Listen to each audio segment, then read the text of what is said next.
Morning, everyone. We're going to go ahead and get started. What kind of setting? Oops. Can you pull this over? Because I can't read it with her. I was planning on reading it. Okay. All right. I hope everyone is excited about today. We're very happy to have you guys here. We're very happy to have our panelists here. Thank you for coming. My name is Tracy Lasewski, and I am an administrator for supporters of HISD Magnets and Budget Accountability. Created in 2018, Supporters is an active Facebook group with over, well, now it's almost 8,500 members. Engaged members dedicated to advocating for positive change within HISD through research and data-driven initiatives. Principal turnover I skipped the line, sorry. The 2023-2024 school year brought big changes to HISD classrooms and leadership. Principal turnover skyrocketed to an all-time high, and dismissal of some of our strongest leaders led to protests and walkouts, further record-setting turnover within our teaching ranks. Today, we have a unique opportunity to hear from some of these former HISD principals. Our panel will share their personal experiences in HISD and reflect on the changes they've witnessed in the district. We will let them share their thoughts, both the positives and the areas for improvement, then open the floor for some audience questions, and we're going to leave some time at the end for networking and conversation.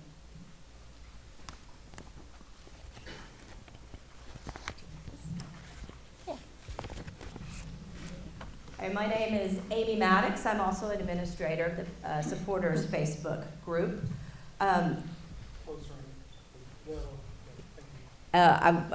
This is a good segue. We are recording this, and bear with us because we are not experts at this kind of thing.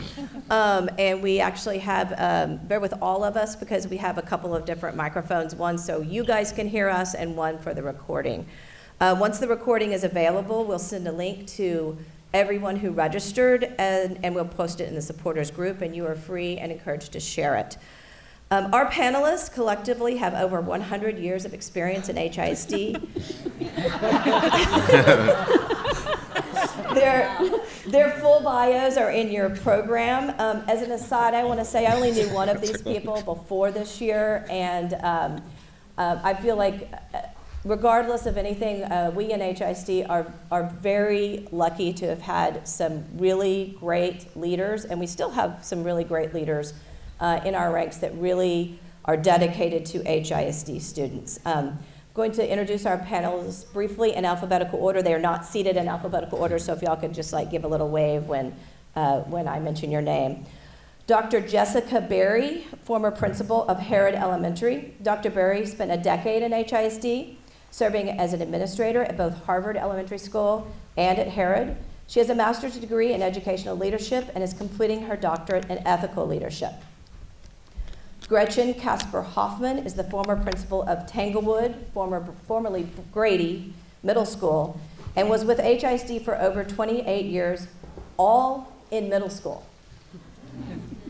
She taught at, yes, I mean, we've all had middle schools, right? She taught at Gregory Lincoln and Fondren. She helped open Penn Oak Middle School and served as principal at Tanglewood for 18 years.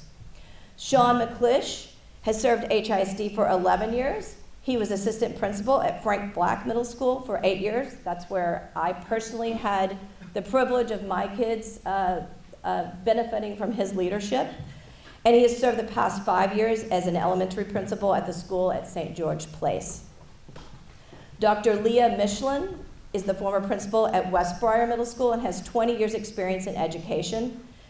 Among other things, she is a former HISD Assistant Principal of the Year. She served on Superintendent Miles' Principal Advisory Committee, and she was part of HISD's Senior Leadership Academy. She also has a doctorate in ethical leadership. Auden Sarabia is the former principal at Meyerland Performing and Visual Arts. He is a 30-year educator with an incredible 29 of those years spent in HISD. He's been at McGregor Elementary School, Wharton Dual Language Academy, Roberts Elementary School, Crespo Elementary School, and the last 7 years at MPVA. He is also a former HISD Principal of the Year. Amanda Wingard started her career as a third grade teacher at Neff Elementary School taking over for her own third grade teacher when she attended NEF. And she has spent the last 21 years at NEF as a teacher, instructional coordinator, assistant principal, and for the last decade as NEF's principal, where she was recognized as an HISD Principal of the Year. And last but not least, Samantha Woods is the former principal of Valley West Elementary School. She has worked the last 9 years in HISD, but has 20 years of service in public education in both ALEAF ISD and HISD. She has a master's degree in education administration. And now we will turn things over to our panel, and after they speak, we will have some time for audience questions. Oh, thank you. Thank you, everyone who sent in questions with your registration. It helped us quite a bit in coming up with these roundtable questions. I want to move forward so I can actually see the panel here. Hi, panel. All right. To start off, can you speak a few minutes about the state of the district before Superintendent Miles arrived, and what your expectations were at the beginning of the 2023-2024 school year? Amanda, we'll start with you. We need to move it.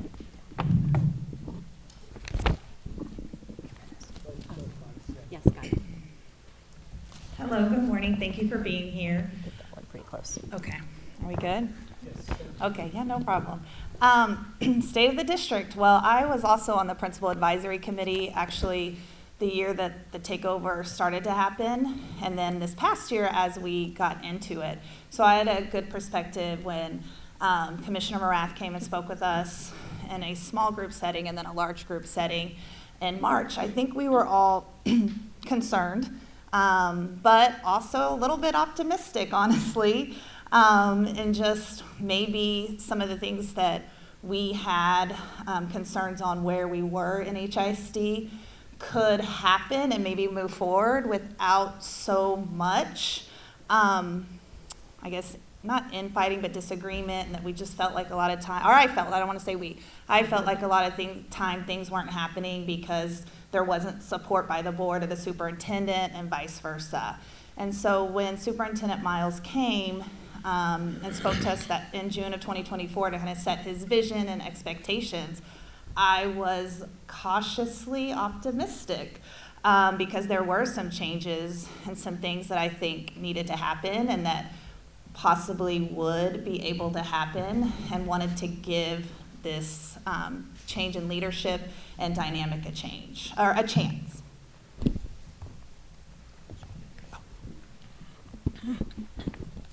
Good morning. The state of the district, from my perspective, before Superintendent Miles took over, of course, we knew that there were some changes that needed to be made in HISD. However, we had begun to see some change. We were at a B rating at that time. It was clear which schools needed to be targeted, and I felt that there was a plan in place to start moving that. And upon the arrival of Superintendent Miles, like Amanda shared, I was optimistic. Of course, we had heard all of the media light on Superintendent Miles, but for me, I was willing to give it a chance because people can change, situations can change. And so I was very optimistic. I did go to the June meeting where we met with Superintendent Miles. He rolled out his vision. There were a lot of things that were not clear, but when you're trying to improve, you want to be open to change. And so that is the direction that I went in. Not only did I take that perspective, I shared that perspective with my staff as well, that we were going to be open-minded. We chose a theme, let the adventure begin. And so we were willing to be open to Superintendent Miles as well as his vision.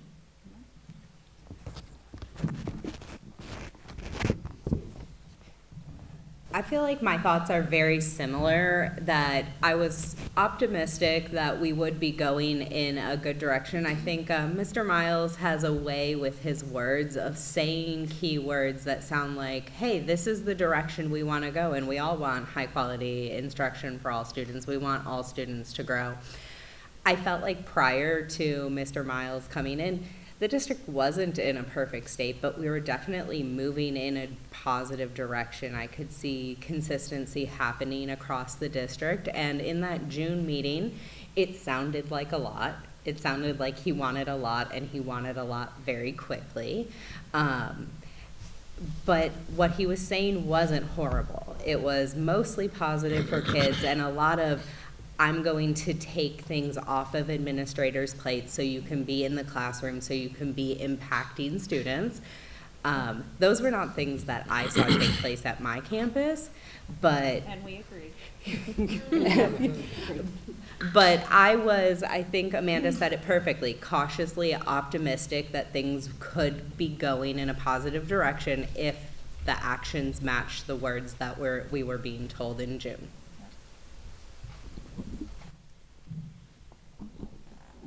Good morning. Good morning. So agreed that anytime you have a change in leadership, you should expect some sort of change. As you heard, I've been a principal for 18 years. I've seen a lot of change in the district. I've only been here in HISD. And wanting some consistency. All of us had been finishing up with COVID, which we thought was very difficult. Y'all got to see at home what that looked like. And you know, with so many changes, and that we were looking forward to something positive happening, something for our kids, because we're all up here on this panel because we love kids and we love what we do, and we all want the best for every single kid, not just the kid on our campus, but all of HISD, you know, and you hear that we're not together on that and people are different, but it's not the case. And again, positive, seeing some consistency, which we desperately needed in the district. As Dr. Berry said, more time in the classroom sounded like a dream. You know, that you weren't going to be tasked with all these activities and things, and that was not the case.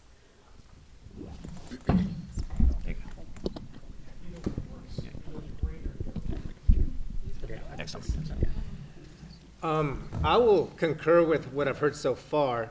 I also was very optimistic. When I spoke to my staff about what was coming, I reminded them that the only thing that is constant in life is change. And so HISD has always been a solid district. We had a lot of great things happening for us. We had a lot of strong programs. Were we perfect? No, but no district ever really is. There's always room for improvement. So we were excited. I was excited hearing that a lot of the compliance paperwork, a lot of the things that took us out of the classrooms were going to be taken off our plates and given to the new executive directors for support, the executive directors, the different departments. So that really lifted me up, thinking I would love to spend more time inside of the classrooms and not have to worry about paperwork. And so I was open to the possibilities, and I was looking forward to what Mike Miles was promising.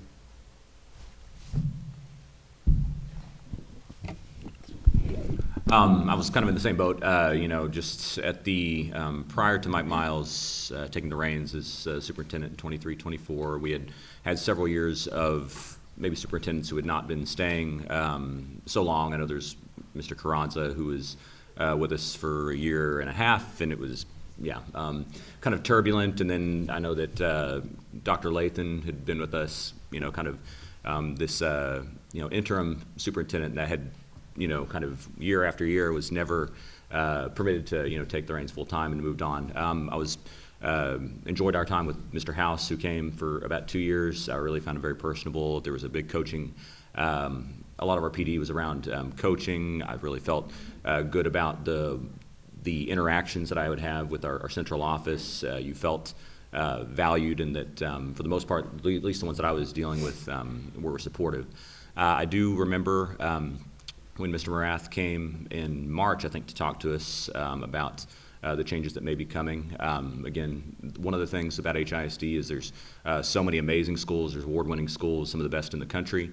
And then there's some schools that we're struggling, you know, and seeing that, okay, you want to be optimistic about it, you know, and the way that it was laid out, that we can, you know, kind of focus on these certain schools in these certain areas and close those gaps. It sounded great, Again, you want to always assume the best, and we were looking forward to that. I think that, and not that it was, one thing that maybe got me paused, and I don't know if anybody else felt this way on the panel, I think when Mr. Miles sent the initial email, maybe to the staff, kind of introducing, himself and who he is, you kind of read it, things kind of came across maybe in absolutes that, hey, maybe the district kind of seemed to be on fire, and that's why these things were maybe necessary. I thought maybe certain areas there were some gaps, but I felt that there's a lot of really, really great things that were going on. As you can see, there's a lot of principals, amazing principals on this panel here, and so many that are still in the district who've been with HISD a long time, who are doing a phenomenal job, schools that are doing a phenomenal job serving kids. So I also didn't understand, I know that when NES started, which I think is, a great, certain things have to change. If you've got a school that's been failing for years and years and years, change, I think, is necessary, but I did see that there were maybe there's an A school and there were several B schools, and there were certain schools that were being added into NES just because they were, I guess, part of a feeder pattern of a high school that may have been failing, and I didn't understand necessarily why that might be. I didn't ever get a chance, or didn't feel like it was my place to ask or question that at that time, but that kind of gave me pause that, okay, how are decisions going to be made? And are they always going to be something that's really well thought out, or something that's taking a real comprehensive view of things? But yeah, you come in comprehensive, as the panel said. Mr. Miles laid out a vision and a plan, and we were behind it 100%. We really wanted to, again, see that necessity to close those gaps, help the entire district have some consistency that may have been missing between different schools in different areas. So yeah, closing that up and becoming a little tighter, we were all behind it, I think. Hello, yeah, so, can you hear me? Is that good? Before the takeover, I think the only thing, I was out in the West, and, we were kind of on our own island out there, and everything was hunky-dory, and we were good to go. So the only issues that we really had prior to the takeover were really at central office and the paperwork and things, the bureaucracy and yada, yada. So when he spoke of that, when he came in June, it was like, well, heck yeah. The other thing that he spoke of was autonomy, and this concept of autonomy, and I thought, well, that's even better. I mean, we're doing well, so we get to do whatever we want, or we get to have more control and autonomy, and I took that to heart, and I took that back to my campus, and that turned out not to be the case, but we were on board with a lot of those things. We were on board with the change. Another thing is when he made us feel like we had a voice, and so people would speak up in that June meeting. He'd talk about appraisal, and too much paperwork with appraisal be gone. It's gonna be one checklist, and you don't have to do this many paperworks, but you gotta be in the classroom. So he made us feel like we had some power and some, decision making, a seat at the table. And so I think that was another reason why we were like, well, yeah, all right, this could be good. So a lot of smoke and mirrors, but I think we were all on board. We are all accustomed to change. We are all accustomed to being the face of change for our campus and coming back to campus and going, all right, guys, it's going to be great, no matter how we feel, and getting them on board. And so that's what we did, and I think we were excited for a lot of that, and just starting off the year with that positive tone. Can I throw something in real quick as I'm listening to all my colleagues here? And I'm speaking for myself and they can nod. I still felt that I needed to support the district in May. After everything, I wasn't planning on going anywhere. I was planning on staying and supporting my staff and supporting my kids. And never once did I go against what was being said or what was being done. I did my best to support the changes and support those changes with my staff and my students. And so I just wanted to make that clear that I'm not sitting here as someone that was like fighting it tooth and nail going throughout the whole year. In May, my plan was still to return to my campus, to be supportive and to follow and try to grow the district. Thank you. Our next question is it's about the evaluation system. Mr. Miles brought Mr. Miles brought with him a new evaluation system for principals, which he calls LEAD. If you can you tell the audience about your experience with evaluations this year, and if you are comfortable sharing sort of what happened in your personal situation, only if you're comfortable. We would love to hear more about the evaluation process, the termination process, and sort of how you got here on this table today.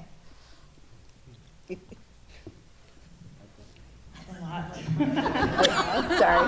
And I think, I've told and been a little bit more vocal about my story, so I'm going to set the table a little bit, if that's okay.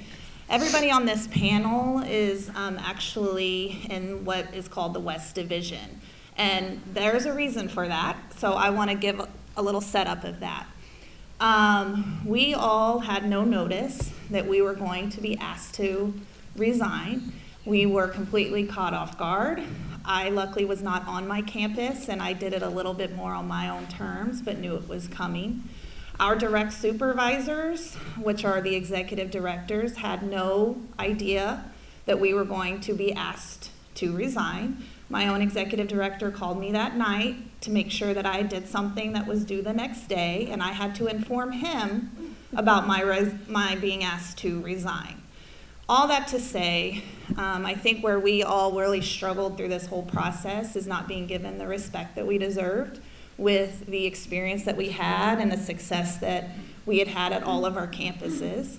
And that was mainly due to Dr. Laura Stout and Norma Castillo. I'm going to name names because that's the facts. And because of that, we have all had, again, I'll speak for myself, but imposter syndrome and what we have, again, accomplished and done for kids and for students over our many, many years of experience. And this didn't just happen in the West Division. I want to make sure that's clear too. Many of our colleagues in other divisions were also asked to resign in a more respectful way. And basically they knew it was coming, so they could make the decision on how it kind of happened. They could step away quietly, which is absolutely what I would have done for my community if it was done at least in that way.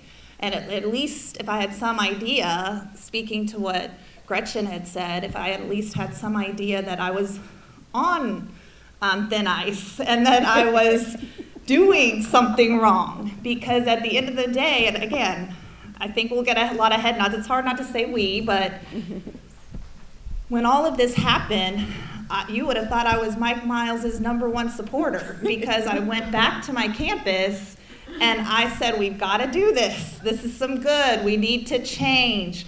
And the culture shifted on my campus quite a bit in in the fall, as I had to have individual conversations, because a lot of my staff were not happy with me because of everything happened. And so I had to do a lot of coaching and a lot of conversations to support and make sure that we were going to move as a campus and that we were going to try to do and make some change at NEF and in HISD just in general. And so for all of this to happen was just, I don't know, it's been a very difficult few months. And again, it did not have to happen and be this way if we were treated with some dignity, quite honest. Like I'm a principal. We all have coached teachers out that weren't good for kids. We've all had really hard conversations with teachers and staff members on things that they weren't doing well or they needed to improve on. We have that experience. I've never treated my worst employee like I was treated in May, and that's unacceptable. Thank you, Amanda. Just to add to some of the things that Amanda shared, my experience was similar. No, I was not told in any way throughout the whole school year that, there was any problems at my campus. We had gone through the lead system, all the coaching, developing, anything that we were asked to do. And I think that was the one thing that hurt my staff the most, because they shared, Miss Woods, Principal Woods, you did everything they asked you to do and above. And so, yes, it did catch us off guard. Me personally, I had just returned from a funeral leave that I had asked my family to prolong so that I could be there for my students when they took their STAR test on April 30th. A family member that passed on April 21st that I asked to hold the funeral until the first weekend in May so that I could be there for my staff and students. I come back, well, before I come back, I'm there Thursday preparing for the service, and I get a call with the West area knowing that I was out for funeral leave. I get a call about business. I interviewed in the airport, hiring people. This is what I did. And so, yes, I was caught off guard. As I said, it had not been expressed to me that this was a problem. In some of the meetings that Superintendent Miles had, he made it clear that the bottom 10% of campuses would be those individuals that may be in jeopardy, the bottom 10%. I was not part of the bottom 10%. My accountability rating for 22 was a B+. I was 3 points away from being an A, and we were graded in all domains. I did not get a waiver in anything. We were working up to what we needed to do.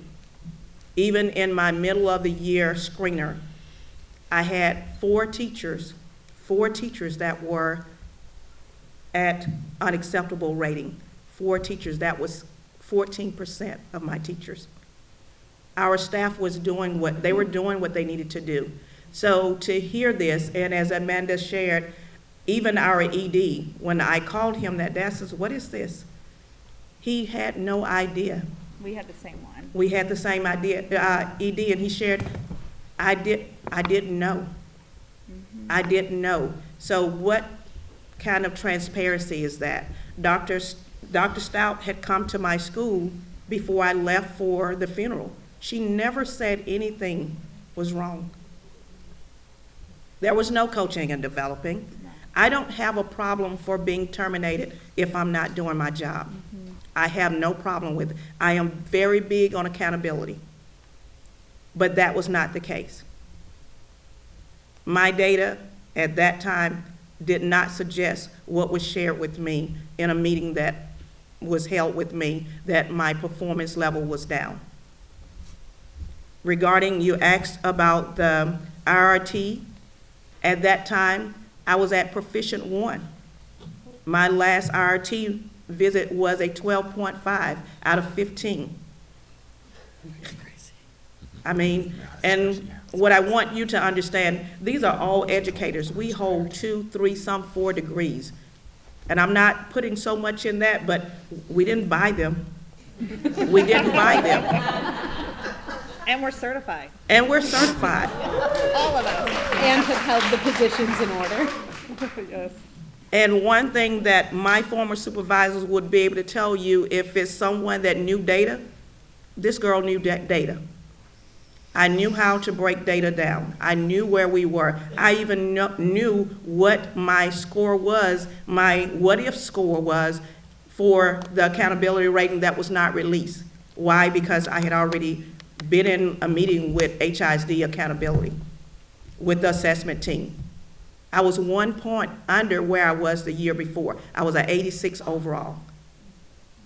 So all of this was really blindsiding. You know, all of this data that just came about that made no sense, and how we derived upon the reason for asking you to resign because of your IRT score, because of your NWEA scores. If I only had 4 teachers that were unacceptable, you know, that says a lot. I mean, those teachers were successful. That means their students were successful.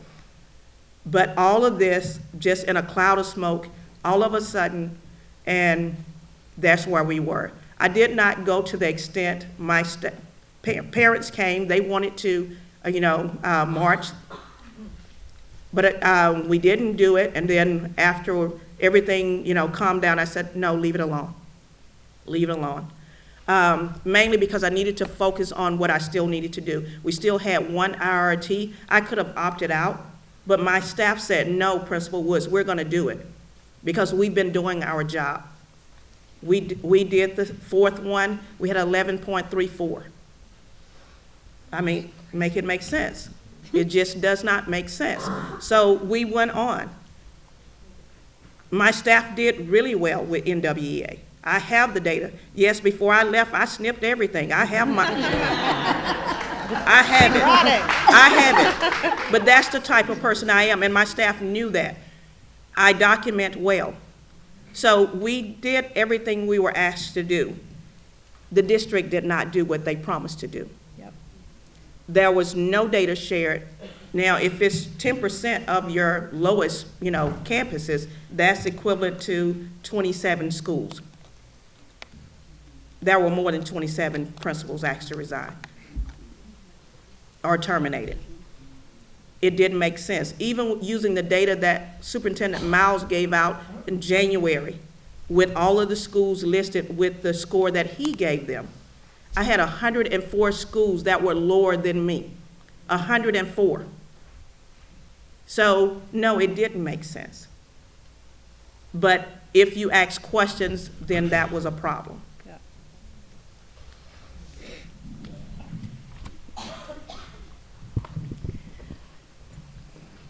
What I noticed when both Amanda and Samantha were talking is there wasn't a lot of comments about specifically LEAD, and I think it's because, at least personally, I don't know much about what LEAD is. When you change it 9 times in a school year, that would be like telling a student, if you get a 95, you have an A, and then 2 weeks later, wait, that's a B, and now it's a C, oh wait, it's back to an A, and that's what LEAD was. There was not any consistency of this is how you're being rated. We all know things have to be edited. We have all been serving in education. Things change daily. What our students need, what our parents need, they change all the time, but what you're being rated on being a moving target that is not shared with you when it is moving, because I don't think I have a single email that says, hey, the LEAD guidebook was updated, maybe you want to check out what you're being rated on now. Like both ladies over here, I had no idea that I was going to be asked to resign. It wasn't even a thought process. My campus, my staff was very, very frustrated. Frustrated because we changed curriculums, frustrated because we weren't getting the materials that we needed to appropriately do the curriculum, and we had staff that was leaving. They lived far from our campus, and they had been driving 45 minutes to an hour in because they wanted to be at my school.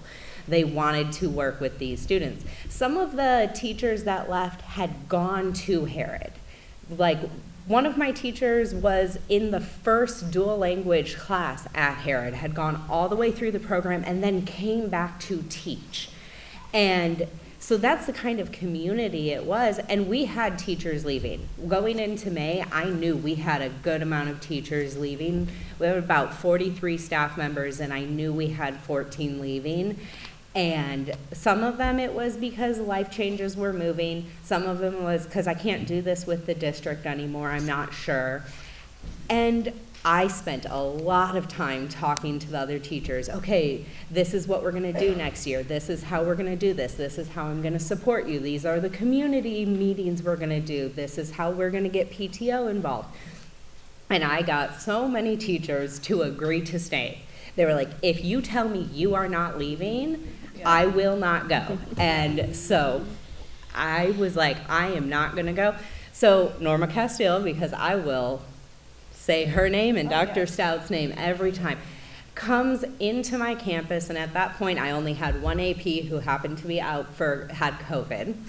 and comes in. I get a text message while I'm in a parent meeting at the front office asking me to leave a special education ARD meeting to come talk with Norma. And I said, I cannot do that. And they said, okay, we'll be back. About an hour and a half later, I was now in a different ARD meeting because it was the day that we held these meetings, and that we were not going to reschedule them because my AP was out, because our parents make plans to be on campus these days. So hour and a half later, I get a text message that they were back on campus. And honestly, at this point, I still had not been like, oh, they're gonna ask me to resign at that point. And then later in that day, I was late to an ARD meeting because I was the only person on campus to handle discipline, and some of our fifth graders, it was May. And so I was running late to the last ARD meeting I had to do for the day. And Norma Castile and Kenneth Turner walk into my building, and they said, oh, we've been looking for you, we need to talk. And I said, I'm late to an ARD. And they said, don't worry, this is only gonna take 5 minutes. Literally. Yeah, that's what they said.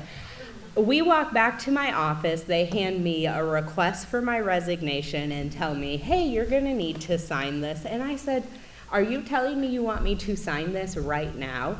And they said, you have a few days, I guess. You need to let us know by Tuesday because of the board meeting. And I was like, okay.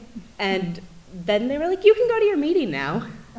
So I got up and I walked, like, I was walking from my office. I had several staff members be like, what's going on? Because they all knew, they were like, the suits are here, what's going on? And I handed my social worker and my SIRS person my request for resignation. I said, they just asked me to leave. And then I went to the SARD meeting and I finished my day. I told them 2 days later that I would not be resigning. My resignation, and I've seen a few other resignations from people, both people from the West and people from other divisions, and mine was very different than other people's, and mine said that I could never work in HISD again.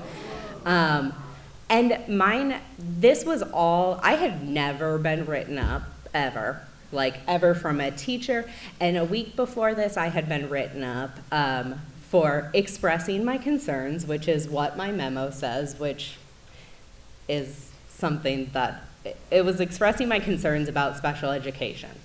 And So you're written up for expressing a concern? yes, and it says that, and I mean, I've sat in a lot of meetings with legal from HISD, and they always said, if you're gonna write someone up, be okay with this being read in front of a courtroom. And that memo said, expressing your concerns, and I heard that you were concerned about spending money on something. And I was like, yes, I was concerned about these things.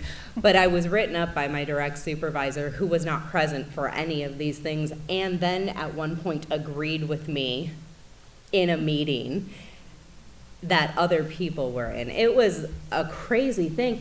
And then I had submitted to him, hey, this is a violation of not only HISD policy, but state and federal law, so I won't do it. And then less than a week later, I was asked to resign. And so that was my experience. I gave them a few days. I said no, that I wouldn't resign. I didn't hear anything back. I sent a more formal letter a week later, I wouldn't resign.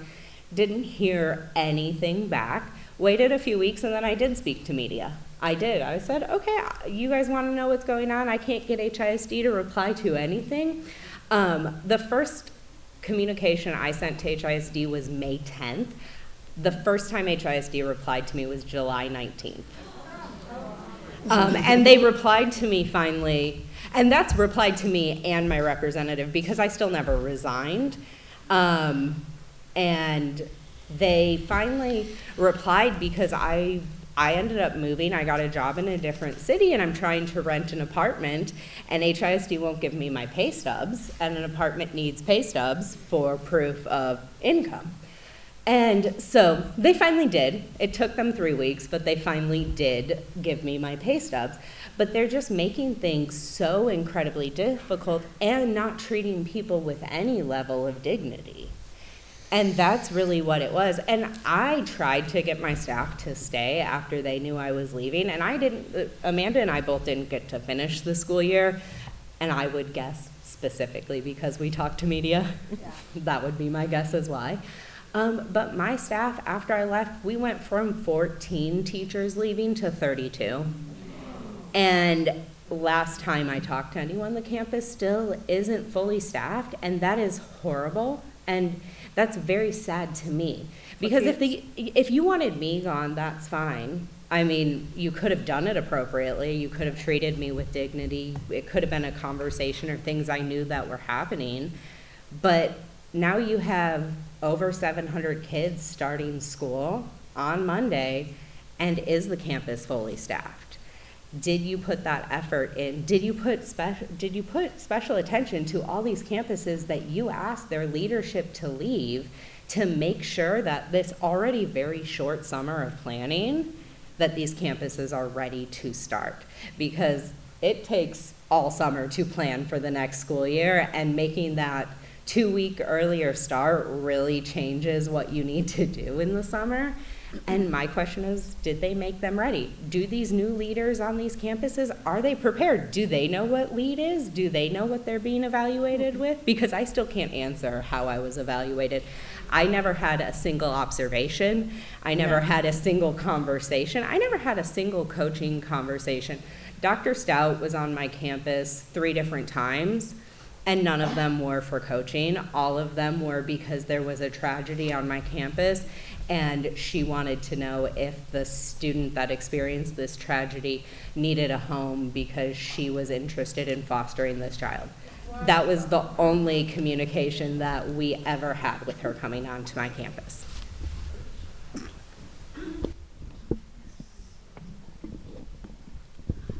Again, as stated, we still don't know what the results are from LEAD. And in speaking to colleagues that have remained in HISD, they also still do not have the results of LEAD. And again, a moving target, never an email on a change of how you're being evaluated. And, you know, we were in that room right before spring break saying, well, you haven't done really well, and so it just might be good for you at the end of the year. And then Mr. Miles coming back and saying, oh, no, they're okay. We're going to wait until the end of the year, and we're going to get through all the data before we, decide on where your stand is. And so, we appreciate the parents who went and spoke to Mr. Miles and said, hey, you can't be removing these principals. We need to know why. But it still happened anyway. Again, we appreciate you going to the board meetings and saying things, but it still happens anyway. And then the reply from the district is, and this is the part that really, really upsets me, oh, we're going to find better people to lead these campuses because they didn't meet our needs. I am an 18-year veteran of that campus. I guarantee you, under the leadership I had been before, I probably would have been removed under some other superintendents because I do voice what I need. I didn't feel like we could voice our opinions last year at all or be supported. But to not know, and granted, was my data the best? No. I know that. My map data was not great. We have struggled with STAR.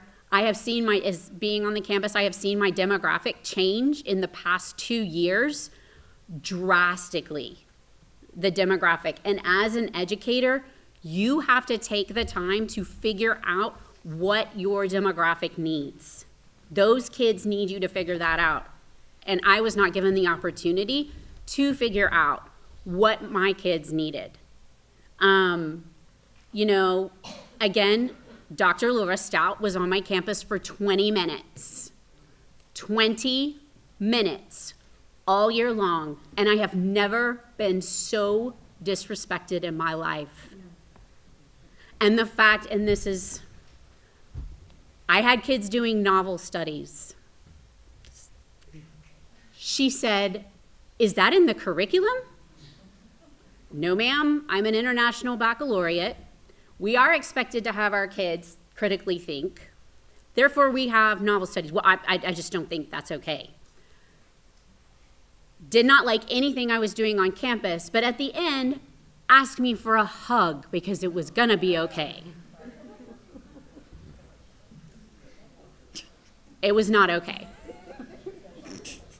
And also reassured all these people at this table too, reassured after that spring break meeting that she wanted to keep all of us because we were the best principals in the West. And here we are.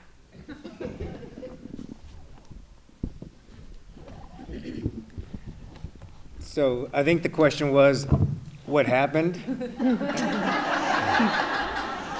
And I looked over at Gretchen and said, I don't know. I don't know. Very similar, but I received a visit from Dr. Norma Castillo and Ken Turner. I too was in the classroom and I was called up to the front and said, you have visitors. And I came in and they sat down and said, we need you to read this. And I too was blindsided. I could not believe what I was seeing. I was shocked. And it took me a second, then I asked a lot of questions, but one of them was, why are you the one that is here telling me this? I have an executive director, my direct supervisor, who spent much more time in my classroom with me, doing calibrated walks, going into the classrooms, coaching. She saw what I was doing. And so I asked, why are you the one bringing this to me? As a principal, and we all know this, we have those difficult conversations with our staff. If there's a concern, then the teacher already knows it well in advance of any kind of a meeting that we're going to have about their employment. There's a documentation trail, there's memos, there's emails, and again, there's a lot of coaching conversations, none of which had happened with me. Not once had anyone come and spoken to me and said, we have a concern with your leadership. We have a concern with how you're running the school. We have a concern with you. Never, not once. And so it took me by surprise. And then I asked her, what is this based on? And so she opened up a folder and said, well, anticipating I might get asked that, I asked the same question, and these are the talking points. So she really did not know, but they gave her talking points. And so she named off 3. She said our STAR scores had fallen from the year before. I said that was the whole district in the state. We were not the only ones. And I had data to show that we were still outperforming the state and HISD in most categories. She said they also said that your MAP scores were not where they needed to be middle of the year. I said I would agree with that. We are actually working on that and I've made adjustments to it, but we're not supposed to be evaluated on MAP at this time. And then she said there was a memo in your file. That really got my goat. There was a memo in my file from March. My executive director came in on March, sat down with me, and handed me a memo and said we were not meeting our campus goals for observations. The district created a tracker, a dashboard that literally tracked how many times we walked into classrooms to do an observation. We were required to do 6 a week, 3 in the morning, 3 in the afternoon. The campus goal was determined on the number of administrators that you had doing these observations. So on my campus, we had the principal, and then I had 3 deans of instruction. So there were 4 of us that counted towards these observations and the campus goal. In October, when they were creating the dashboard, our senior executive director, Joseph Villarreal, came to my campus and told me, we are going to move one of your deans to Wisdom High School. I asked why. That also was a surprise. Well, we're putting a new team together to help Wisdom. They're getting a new principal, and we're going to put a strong team around him. I've seen your new dean. She's really strong. We want her at Wisdom. How do you think she's going to feel about that? I said, I don't know. I guess she would have to consider it. But it's going to be a surprise. And he said, we're not asking. So he asked me to go bring her in and then asked me, do you want to tell her or should I? I said, no, absolutely, you tell her. This is your decision. I'm not happy with it either. So I had to go and pull her, bring her in so that she could receive the news that it was on a Friday, the following Monday, she would be reporting to Wisdom. So when that happened and they took away that administrator from me, now there was not 4 of us, there was 3 of us left. And so the campus dashboard needed to have been adjusted to reflect that. They never did it. They never did it. So our numbers were off. From that point on, they were off. When I figured this out, because when I asked my ED, and I told her those numbers are off. There's something wrong. Maybe your dashboard is glitching again, because it had happened several times. She said, I don't know why, but that is your problem to solve. And so I contacted the IT department. I contacted teacher evaluation. I was trying to make sense of it. And when I started playing with the numbers, that's when I realized what had happened.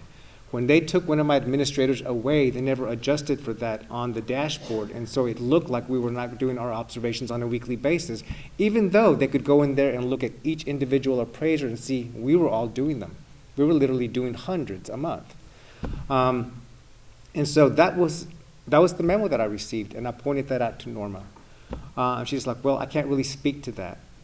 I would like more detail, I said. And she said, well, in order to get more detail and to have a real conversation about the why, then you would have to go forward for a conference for the record.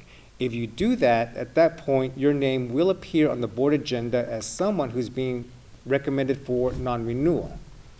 Kenneth Turner said yes, and that's why we're here today. If you sign this now, your name won't be put on the board agenda. Nobody will see it. I laughed and I said, at this point, my name's been in the Houston Chronicle. I said, more people are reading that than the board agenda. That's not my concern. I want to know why. They couldn't answer, she couldn't answer the why.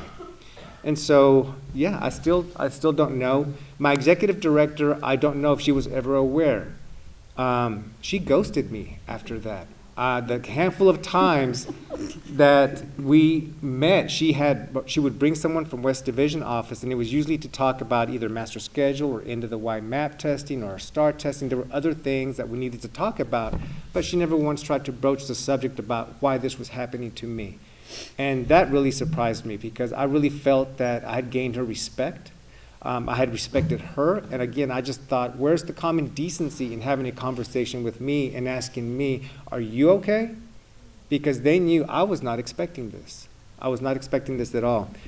Their visits were never about coaching. It was never about instruction, not really instruction. When they would come in, the executive director and senior executive director, it was more about compliance. Are the teachers using timers? Are they using the MRS strategy? Are they writing? They were not paying attention to the quality of question being asked or the quality of response. They were just looking for the logistical parts of the spot form. Are those things being done? That was their concern. And so, like I'm sure the other principals here, we were trying to make that spot form work for us. And we were trying to make it work for the teachers. We had a lot of conversations with our teachers about how we could make it work, how some of these things were simply best practice that you already do. Maybe not every 4 minutes, but these are things that you do. And so I really felt like it was my responsibility as much as possible to shield the teachers from what was going on up above us, because we knew if we could keep it off the backs of the teachers, they would do their best to keep it off the backs of the kids. And at the end of the day, that was our responsibility, was the kids and the teachers. So that was it was a very difficult balancing act. Feeling like this is what we're trying to do. We were all optimistic at the beginning. We're trying to make it work for our campuses. We're still trying to be good stewards of the district and just do right by the kids, but not feeling that support. So again, I share in like that feeling of, oh my God, how can this be happening? And just completely being blindsided by it, because I never saw it coming. That happened on May the 8th. Ironically, it was Teacher Appreciation Week. That weekend was Mother's Day weekend. It was Mother's Day weekend, and so I went with my family to go visit my mother-in-law in Bryan College Station. We were celebrating an early Mother's Day on Saturday, but I started getting text messages and phone calls from my senior executive director, Joseph Villarreal. I too will use names. He was concerned because he said Dr. Stout was starting to receive angry emails from parents.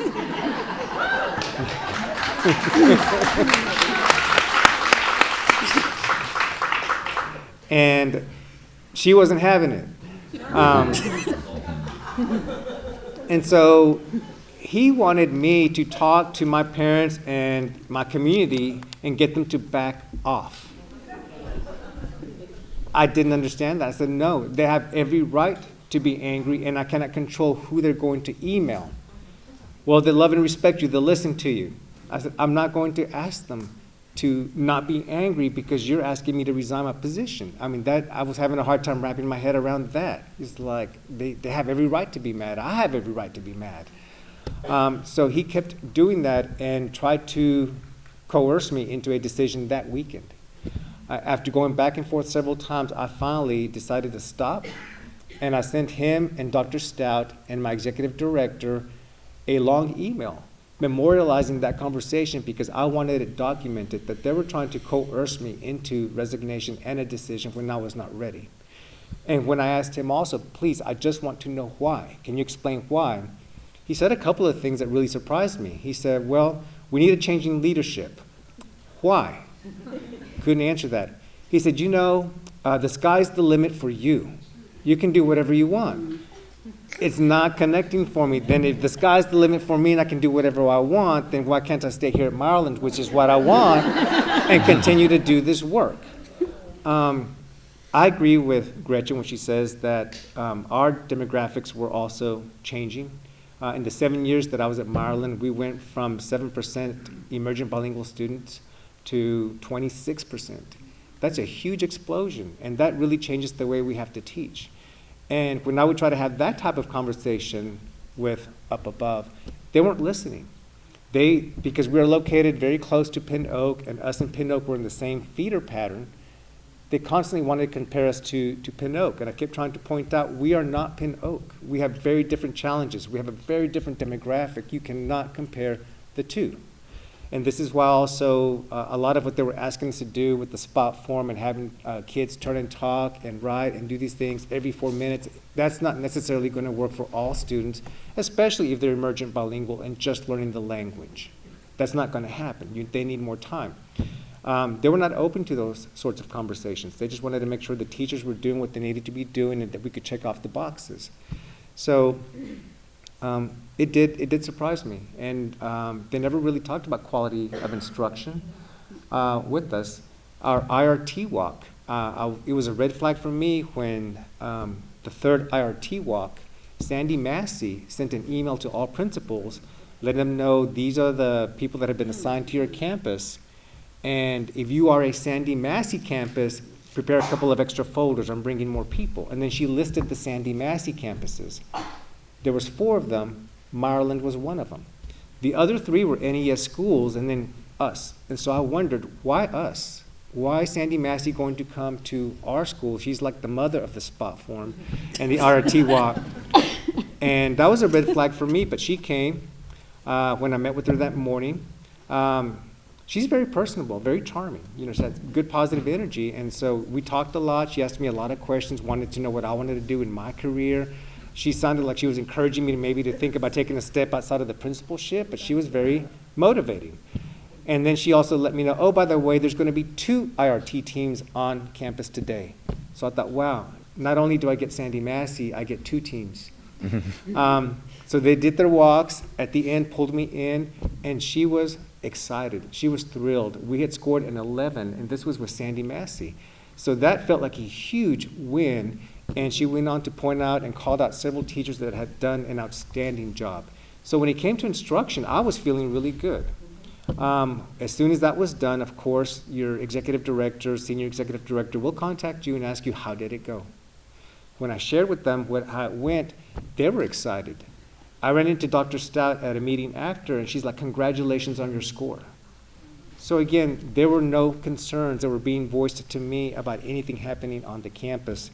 And so, yeah, it was a surprise, and again, I still don't know exactly why. I can take some guesses, some educated guesses, but I will also, I believe. I have a theory too, that Dr. Stout and her team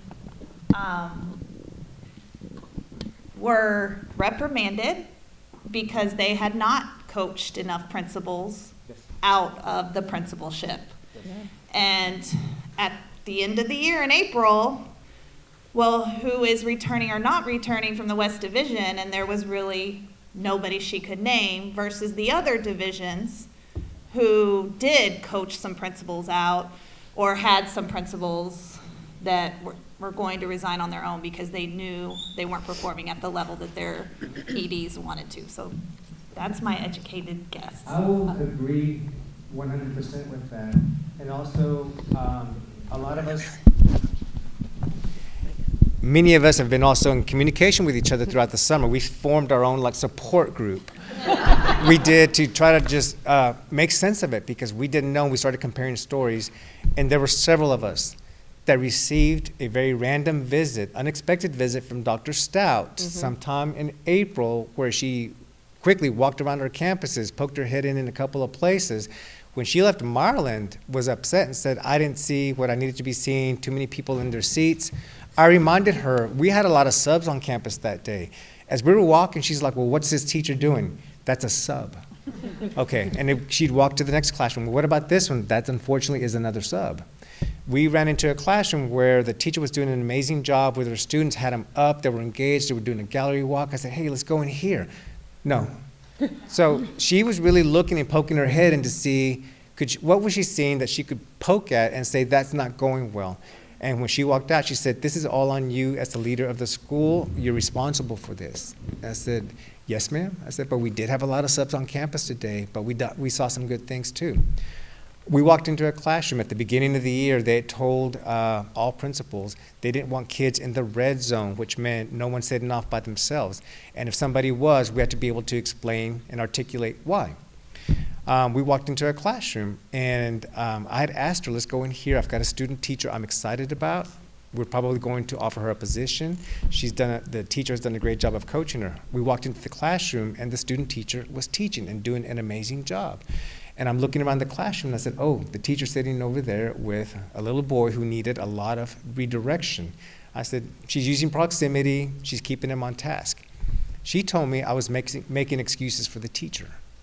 No, the teacher was doing her job. She was still coaching, but she was next to this boy that needed the extra support, and she was doing an excellent job. She goes, no, quit making excuses for the teacher. So when she left in a huff and was not happy, and I knew that, and I immediately got a call from my executive director saying, I heard you got a visit today. And she's whispering like, oh my God, what happened? I said, yes, I got a visit today, and she goes, okay, we'll talk about it, I'll come over tomorrow. So I could also I could also sense the sense of fear in my executive director every time that she heard someone had come to my campus or whatever, but it was palpable that there was just a lot of stress and angst around our schools and our positions.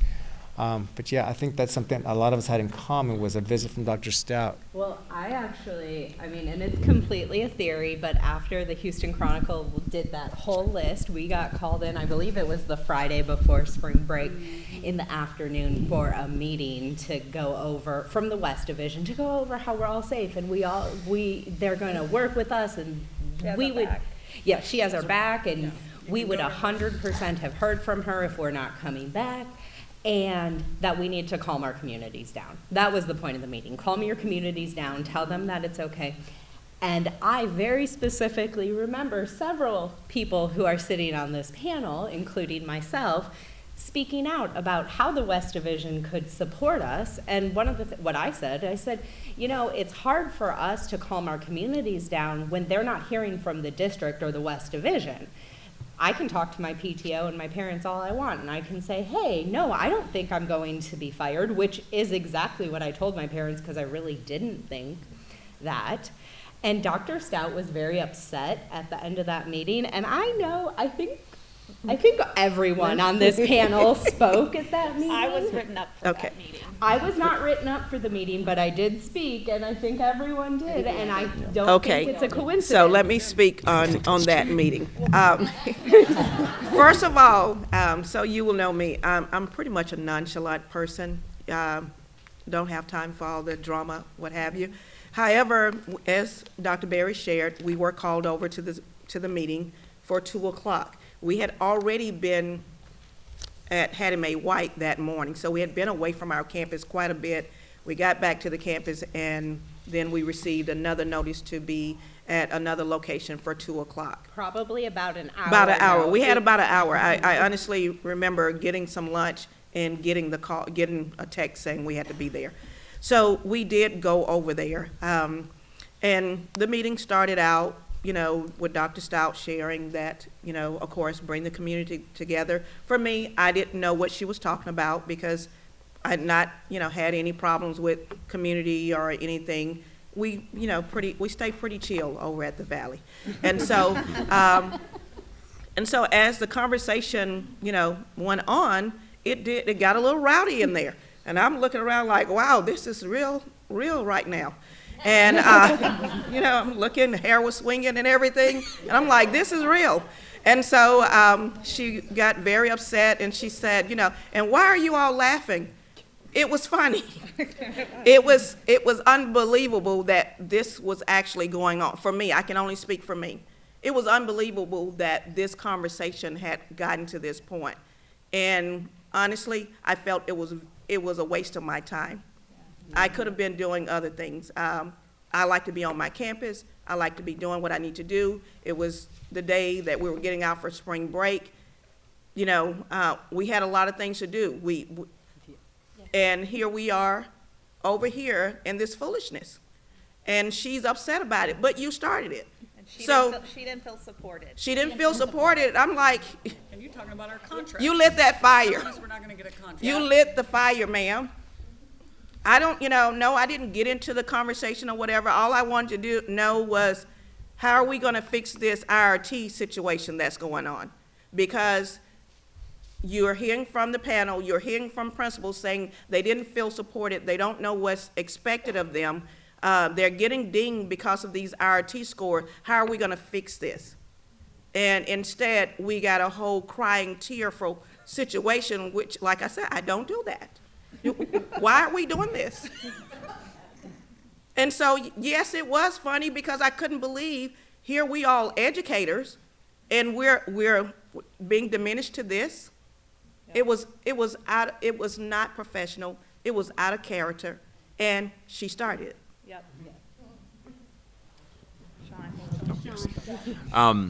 So, you know, with regards to lead, and going back to that, so the lead system, I know when it was first brought to us, you know, first principals meeting, that came about, and, you know, it was shared with us, there's gonna be a bunch of different components, and it was very, confusing, but it was the first time that we'd seen it. So it was like, okay, yeah, there's a lot that goes into this, but I was like, okay, well, there's a student achievement component, which I think is, okay, that's great. You know, there's SPED. I know that's been a thing that's been a focus for HISD, so I understood that as well. And then there's a coaching piece, a quality of instruction piece that was going to be part of that, which is what the IRTs wound up being, and a school action plan component as well. So I was like, okay, well, it's comprehensive, and it looks at the principal in lots of different ways, and I was like assuming the best and said, hey, okay, where's this piece where, you know, the bottom, we're gonna go throughout all these things, and we're gonna plug it into this formula,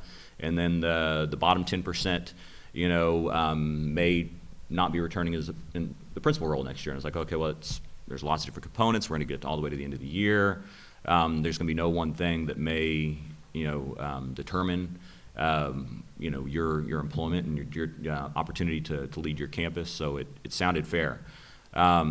Even though there was not a lot of logistics, and when you would ask questions, a lot of it probably hadn't even been determined yet. You know, it was thrown out there, but I think logistically, you know, what that was going to look like, and how it was going to come about and be applied, probably hadn't been thought out. And I think that's maybe a theme that you would see in a lot of different components. I know that we would probably experience a lot as principals, that things would come out, and then the district would often have to retract it because it wouldn't function as it should, or there was things that just weren't thought about, you know, or weren't considered. So you get through the school action plan, it's fine. I mean, it's subjective. It was like, okay, you know, I mean, that's a subjective piece, but it seemed to be the way it was applied, kind of everybody pretty much kind of got the same score, pretty much, you know. The special education piece, while it was part of that, and I had no idea, and I don't know if anybody else knew how that was going to be applied throughout the year, it was really kind of just a mystery. You know, it was a mystery until we got our special education mid-year score, and then we were to see, okay, that's how they're rating us. Okay, but it was fine, because it's like, okay, well, now that we know how you dinged us, we know what to correct by the end, and it was going to be okay. The student achievement piece. Now, there's a lot of components to it, and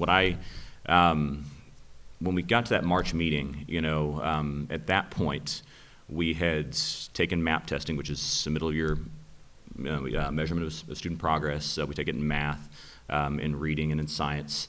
And our campus had done well. We have amazing teachers at St. George. We have really, really great teachers. Our kids are outstanding. And they had done a great job. We're typically, again, it's a high-performing campus. But we were also, because of the hard work of our teachers, our kids were growing too. They're growing at an accelerated rate. The average, it's kind of a norm reference test, so the average growth rate nationwide is supposed to be kind of a 50. It's kind of that baseline score. HISD in reading at the middle of year, the average for elementary campuses, I think, was a 51, or that's what it was expressed to us.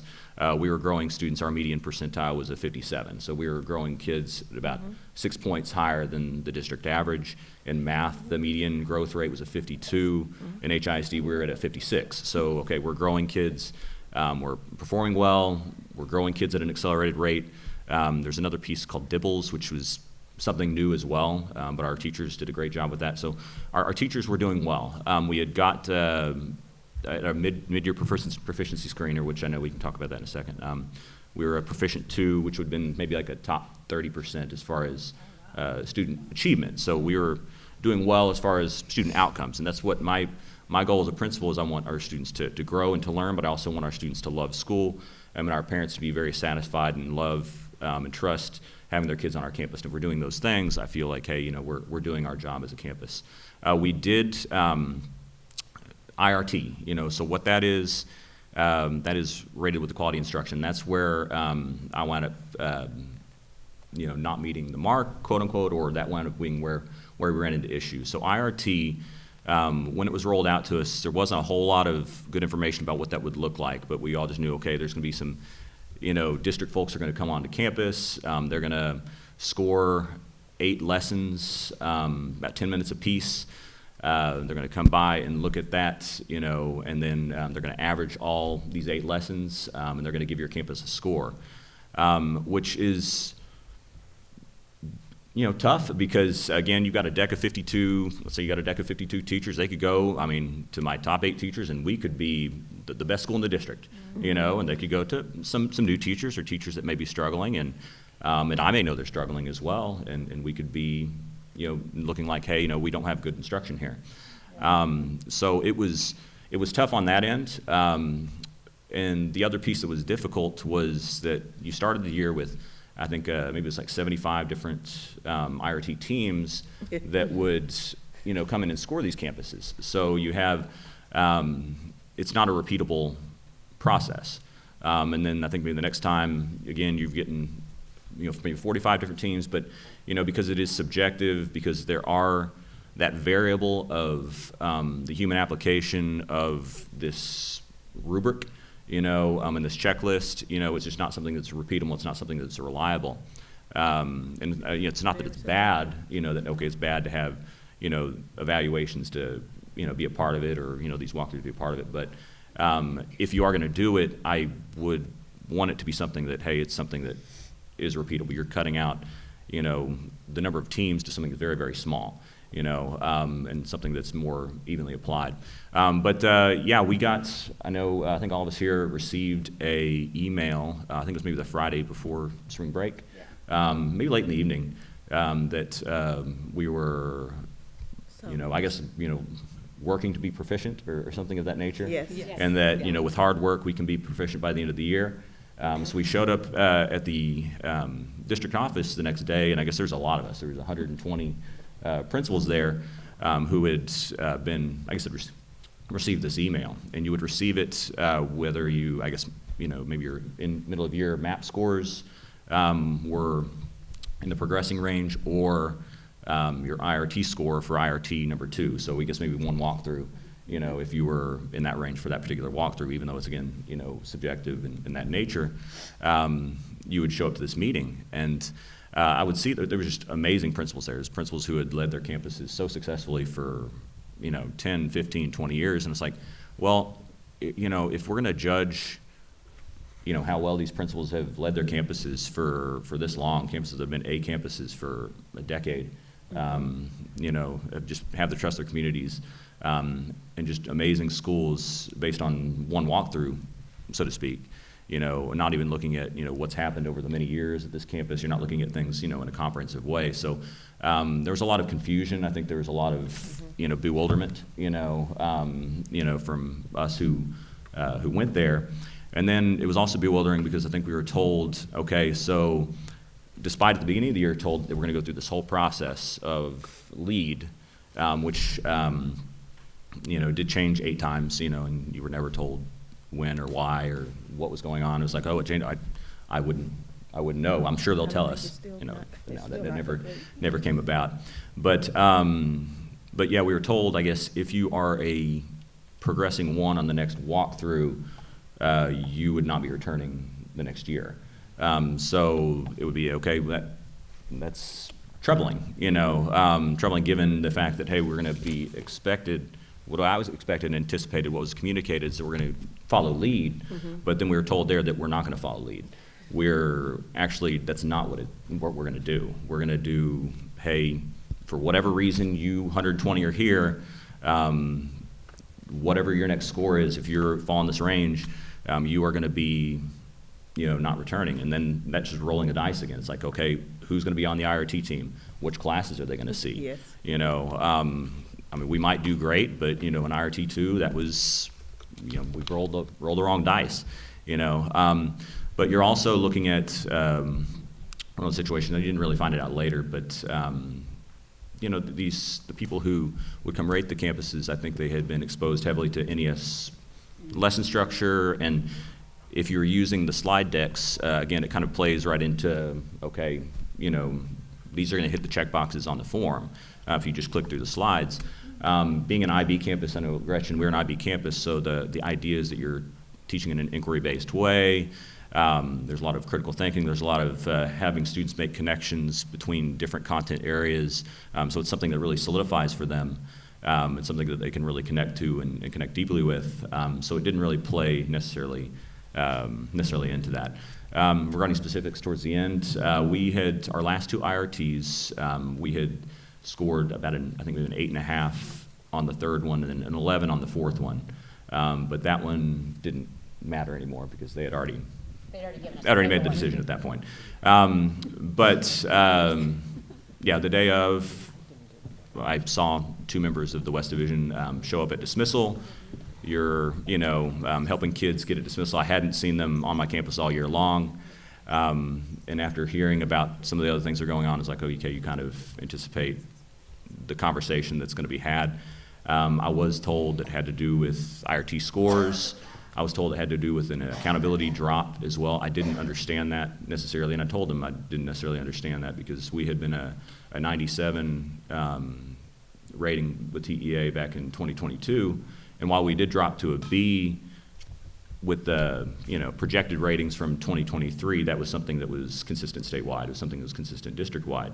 And we were still, out of our TEA comparison group campuses from 2022, there's 4 schools, and we still had the highest accountability rating of the 4 HISD schools that were in that. We still had the highest growth of the 4 TA accountability schools. We're still beating HISD averages in math, and reading. So I just didn't understand that piece. I didn't really get a response to that, kind of like Auden mentioned. They came with the folder. It says this, you know, this is what they're saying, and it says your IRT progressing. And I told them, I was like, well, I think our kids are going to do great on STAR.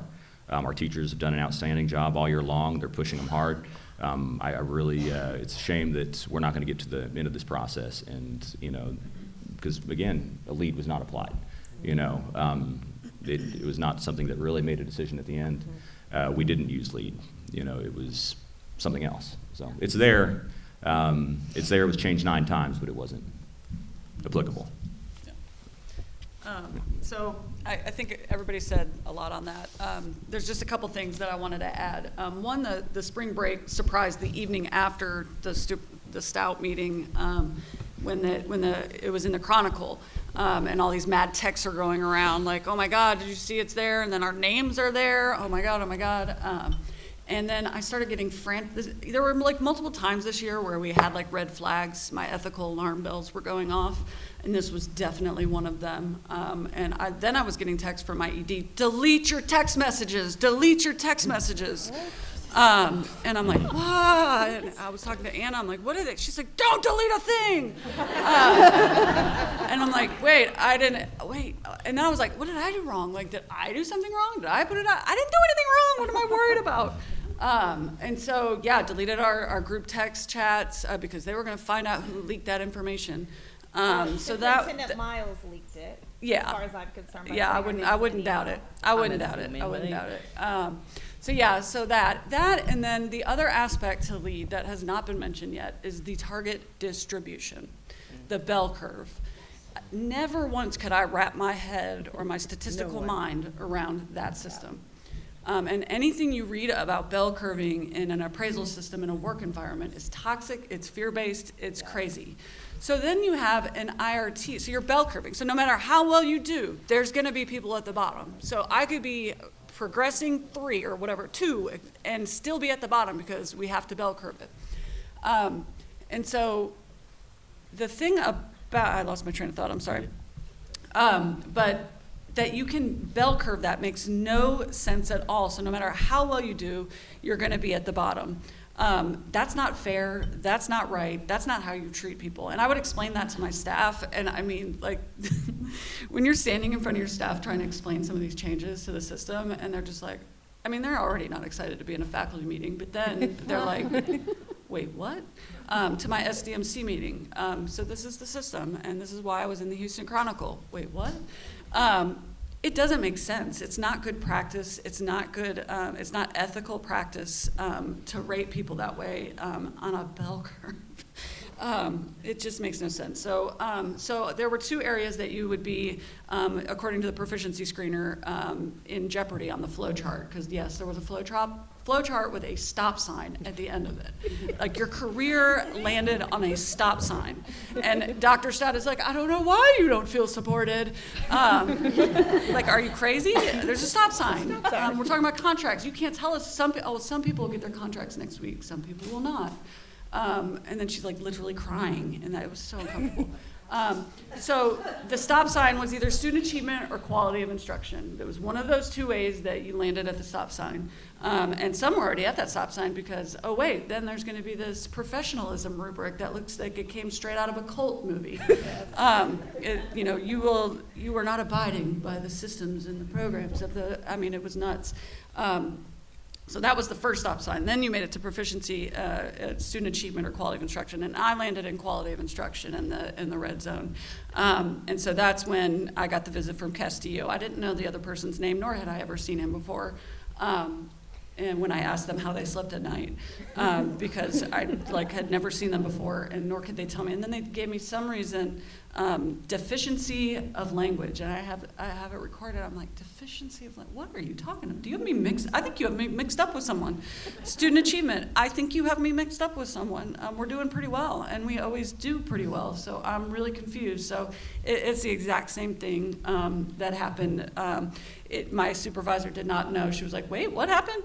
And I had been asking, so I had kind of known. To say that I was not worried when I found myself in the meeting with Miles, or found myself in the Chronicle, or saw that my proficiency score landed me there with quality. I mean, there was something in the back going, okay, there's a chance. I mean, the writing's kind of there on the wall, but I kept asking. And I kept not getting an answer. I kept I need to know, I have a family. I need to know, if I'm gonna have a job, that would be good information. It's May. It's, whatever. And I really don't know. I don't know if I have a job, and everybody's fearful. So that was the answer I got. So yeah, so I think that's what I gotta say.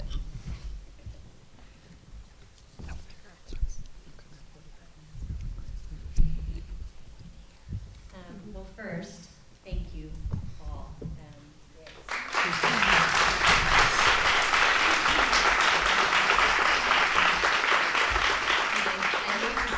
wanted you guys to bare your soul, because I know that's a painful experience, but thank you for feeling supported and being able to do so. We're going to call this next question a lightning round.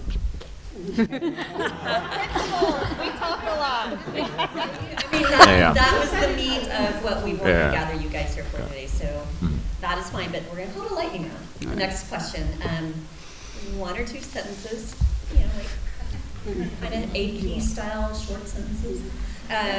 So we can get to Q&A, because we have a lot of people who want to ask a lot of questions. So we did ask people when they registered to give us some questions ahead of time. By far, the most popular question we got was around how can we, as parents and community, support both principals and teachers in this environment? And we're going to start with you. Okay, sure. I think doing things like this, getting the word out and fighting. I just found out something about, I'm going to keep this short, about my previous campus, that they cut something that is part of the heart and soul of that campus without a second thought. And parents need to speak up to that. You do have a voice. It may not seem like it with the Board of Managers, but enough of you that have not been out there and spoken up before come out, and it will make a difference. I promise you that.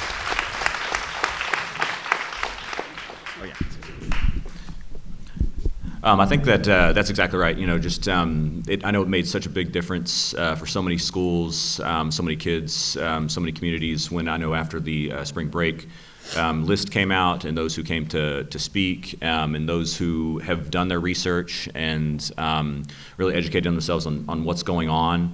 And pushing back, because again, a lot of times there have been things that have just been, you know, tried and hey, just to see what can be done, you know, without and what will the community you know tolerate, or what will the community allow. So I think you know, being educated on that, you know, and being in communication with one another about the things that you're seeing on campuses. I think that the big piece is you continue to support the kids, support the principals, being in communication with your principal, you know, regularly, talking to your teachers regularly about what you can do to support them.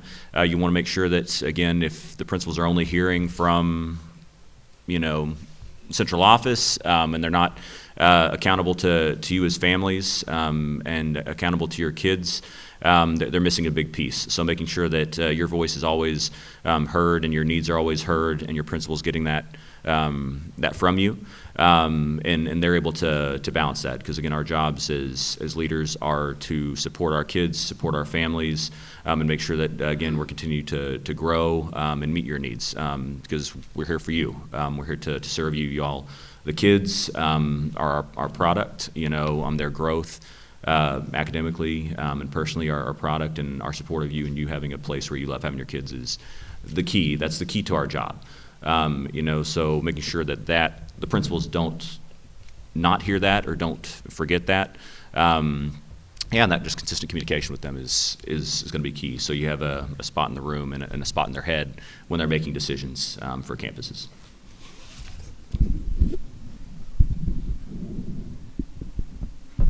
I'm going to quote something that I saw on Facebook from a Maryland parent who is also now a friend of mine. Stay informed, stay engaged.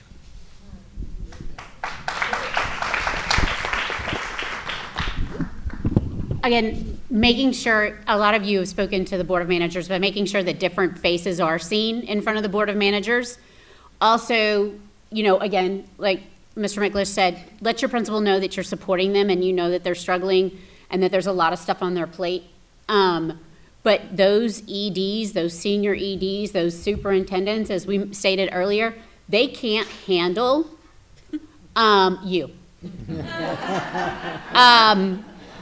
And thank you very much. You notice that we are from the West. I know West and Central has been the most vocal. West has always been the most vocal, has always had the most vocal principals, and has done rather well. But it has to be more than just a few people. It has to be more people. And you can't just tell the principal that you are concerned, because the principal's hands are kind of tied. Because you still have to work for the district, right? You are a district employee. You have to be a part of that team. So you have to step outside that. And I know that we have some representatives here. I spoke to the representatives last week with Dr. Michelin.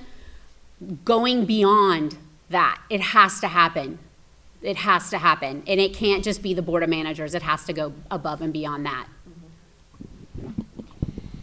And I'm going to agree with what everybody else has said. Sending those emails to executive directors, senior executive directors, Dr. Stout, they don't reply, but sending them, flooding those inboxes. And then when you're talking teachers and staff, and I know as parents and watching your kids struggle, this is going to be hard, but supporting them because they're all brand new. At least the campus that I was at, I think it's like 80% brand new people to that position, and it's hard. And as somebody who started their principal career in the middle of a school year in a school that had a principal removed from it, it is hard to be in that position and supporting them. And yes, if you have a complaint or a concern that is a campus level concern that a principal can address, go to your principal.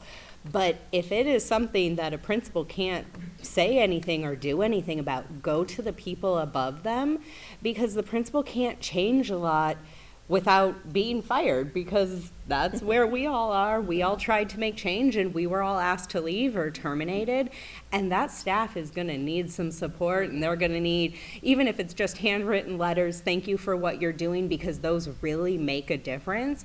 But walking into a classroom, and especially if you're uncertified and in an elementary school, trying to get 28-year-olds to listen to you it's a lot. And really supporting that staff and trying to understand that they're brand new. It's hard for an administrator to train 3 to 4 brand new teachers. 10, 15 more, that's a hard task, especially if this is the first year you're in that position.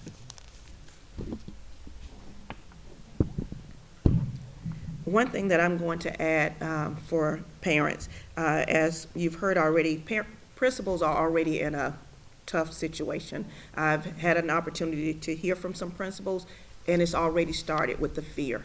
They don't even know if they're going to make it to December, which is sad.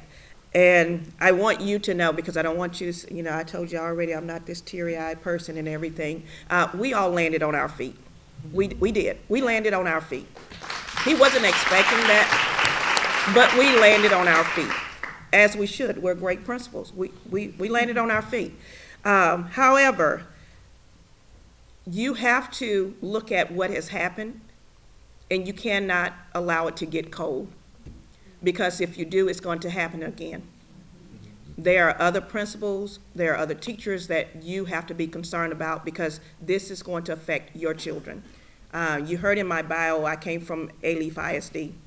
I was working for A-Leaf ISD, but anyone that worked with me during that time will tell you, when the parent, Ms. Woods, came out, because my kids were in A-Leaf, I would go to the board.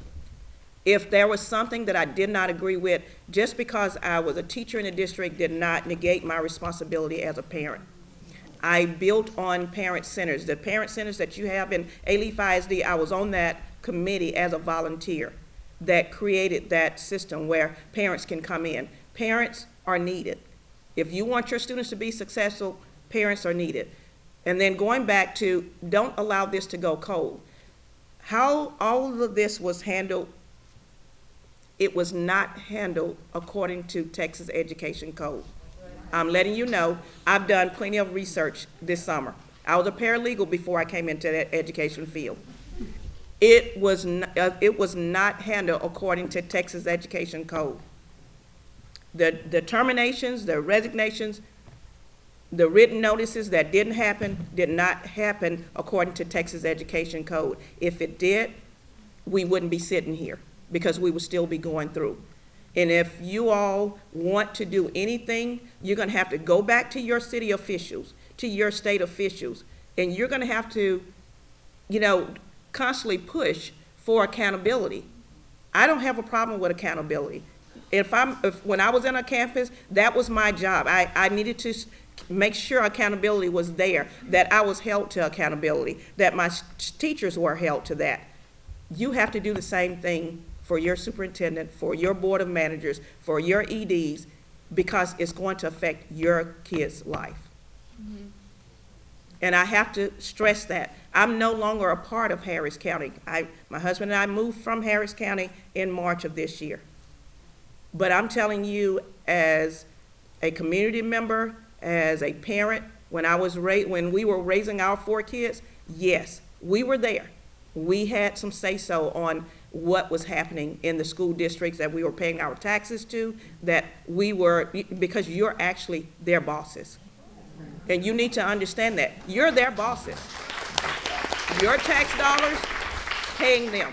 Your tax dollars paid us. That's why we served the way we did, because you were paying us. If you don't do anything else, you need to get to your city officials and your state officials and have these things investigated so they do not continue. We're going to continue to do what we need to do for us. You need to do what's best for your kids and the principals that's serving your kids. And just one final thing. Well, first of all, Mike Miles says, and he has said this publicly, he gets to do whatever he wants to do, and that is the concern moving forward with not just normal decisions, but big decisions. It's concerning. But I want to say, please be a voice for those communities that don't have a voice. Mike Miles has also said that those that are going to the board and those that are emailing our EDs aren't representative of the communities that need the most support. But when I was called by my ED in May to tell my community to pull them back, that I have things taken care of when they were planning protests, when they were speaking out, I said absolutely not. You don't know how big of a deal this is, that they are rallying together, that they are sharing their voice. A lot of them don't speak English. Many of them have not been to college. They don't feel comfortable being a voice without having the full picture of everything that is happening. So please continue being a voice. Your voice is important for your schools, but they're more important for our district. And just one last thing. I just wanted to share one last thing. Because I don't want this to be misconstrued. I wish that Superintendent Miles really understood how many people he had with him. We came to the table with him. Yep. We supported him. This was not a back and forth, no. I know my staff is saying, even some of my friends, because I would get them off of Mike Miles. Hey, give him a chance. Yeah. Give him a chance. Regardless of what happened in Dallas ISD, he had enough of us that were with him. We're trying. Or that was at least trying. And I wish he really knew that. Yeah. That's a good point. Okay, we are going to get to Q&A. Heather Golden is going to facilitate. She will bring you our double microphone situation here. Tisha Ochoa over there is going to do her best to keep us on schedule. We're already off schedule despite the fact that she's come up a couple times. I think it's been worth it, but I also want to respect everyone's time, and we want to respect the principal's time as well. So we'll get to as many as we can. We do ask you to focus on things that are relevant to the principals. If you have a question that really goes more to the Board of Managers or to Superintendent Miles, we ask that you go to board meetings. And the next one is this coming Thursday on the 15th. So without further ado, we'll get started. All right, and before we get started as well, I wanted to thank, there's lots of elected officials. Could y'all stand and wave so people see that you're here? And we just want to thank y'all.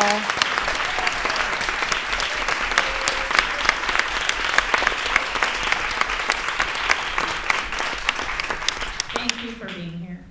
We really appreciate y'all. So questions, let me see. I'm gonna come over here because he's easy to get to with the microphones. Thank y'all for doing this today. Quick statement, it sounds like it's more about budgets and liability than actually paying attention to what's important. My question is, what is the biggest hurdle for special education supports for campuses? And what advice do you have for parents advocating for their children when trying to hold HISD accountable to their responsibilities in regards to supporting and funding campus resources for SPED. And I'm going to jump in. We have asked the principals to jump in, hopefully one, maybe two. Yes. Because otherwise that will be our only question. Yeah. I can touch on this really quickly because mine is a lot about special education. Knowing what they're supposed to be doing, the district is doing several things in what is their best interest and not looking at the best interest of the students. And trying to reach out to people who know what they should be doing and what should be helping these students. Our special education, it's one of the board constraints to get us out of the state takeover. And I will say it seems to have been getting worse. That's just my personal experience. The person that his name is all over my memo of disagreeing with was terminated right after I was because they didn't know their position. They had never been in a leadership role. They went from a special education teacher to a district level, like the highest person in the West Division that was working with our campuses. And they didn't know, I knew special education law better than this person did, and I don't have a special education degree. So asking questions and not signing those IEPs if you don't agree with it. If it's not supporting your child, go, no, I'm not agreeing with this. If your child needs support, more support, say no. Thank you.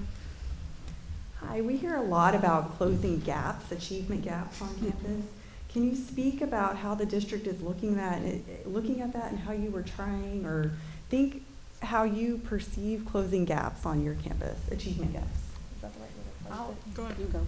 I'll speak to that because that's something I look closely at as I do worked with a population that were high ESL. We were about 70 to 80 high ESL population, and then 90 to 100% of economically disadvantaged students. And so looking at our data in terms of closing the gaps is the most important data to look at because NEF, and we could get there, but NEF, student achievement doesn't typically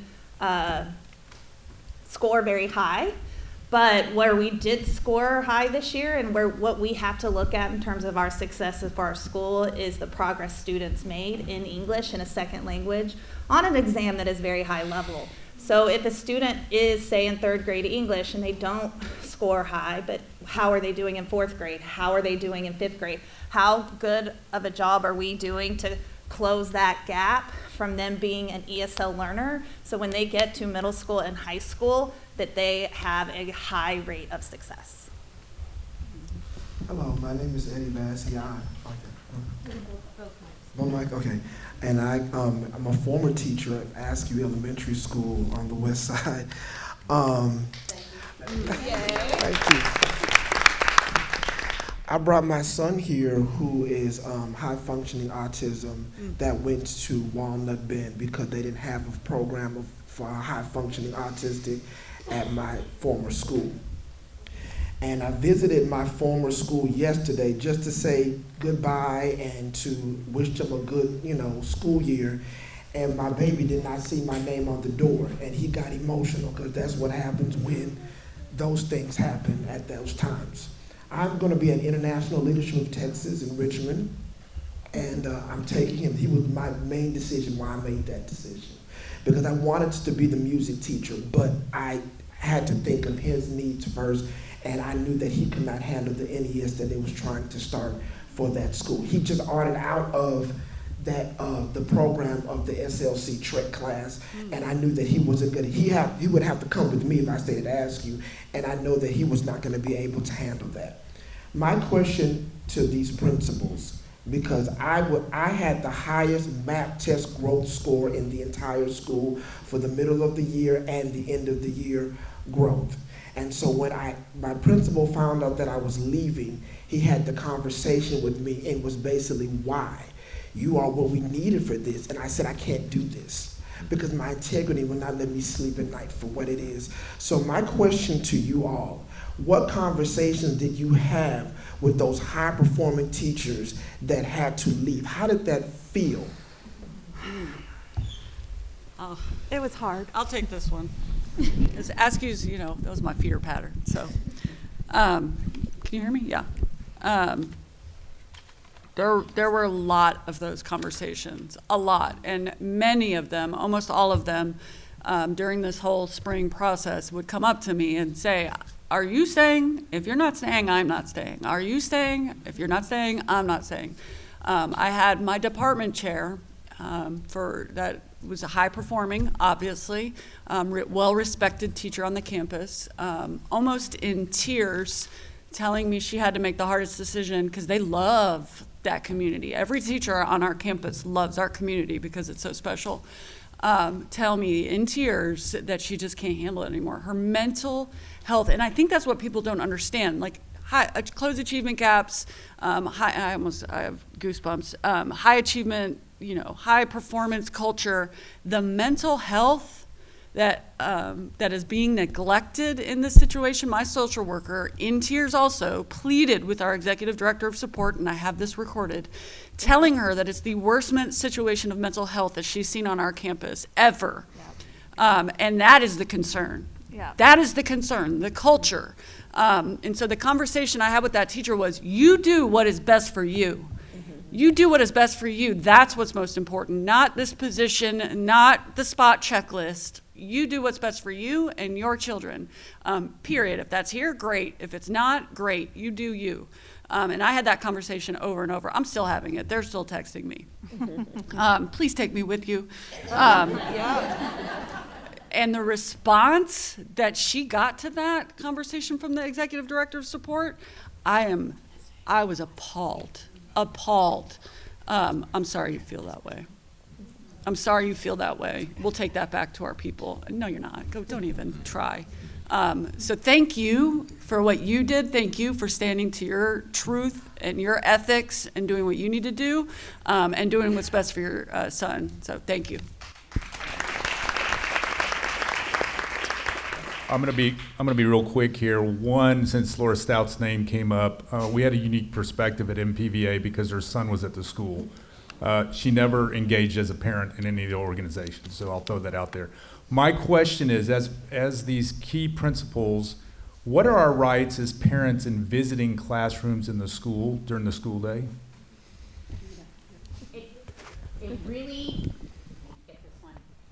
It really depends on the policy set by your school. There's nothing against it, and you can reach out. I've worked with legal many times on this because sometimes you do have a parent that's just out. It's not going to be good for the classroom.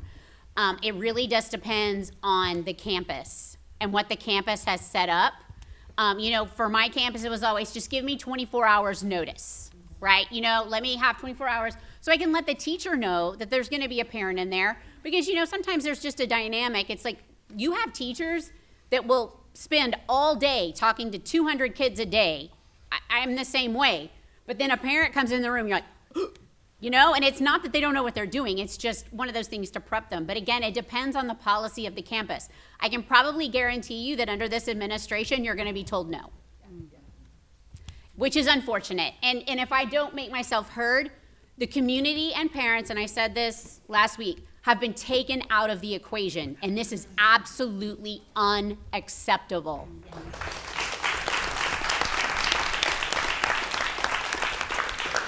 Okay, I hate to. And just to make sure, these two principals, there was no community involvement. I know when I was hired 18 years ago, there was a bunch of people at that table making sure I was the right person to be hired.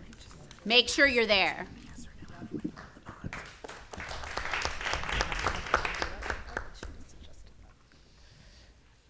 Okay, unfortunately, we are out of time. We do have some time for mingling and that kind of thing when we're done, so feel free to come ask people, including elected officials or principals, as long as they can stay. We're not like chaining them to this room or anything. I didn't either. So depending on what their afternoon plans are. But we do have some closing remarks right quickly that include thanking y'all for being here and thanking y'all. Oh. Come into the light. Those of you who know me know this is good. Well, I can't handle both mics and read. Good afternoon, you all. What happened? Now you can help handle both mics. Okay, but I gotta read that. There Put we that up go. there. Yeah, I gotta hold it though. I'm Naomi Doyle Madred. I'm an administrator for the HISD Magnet Parents Forum on Facebook, and I'm an HISD parent of 15 years. I have 8 more to go. I want to close today's event by thanking our principal panelists.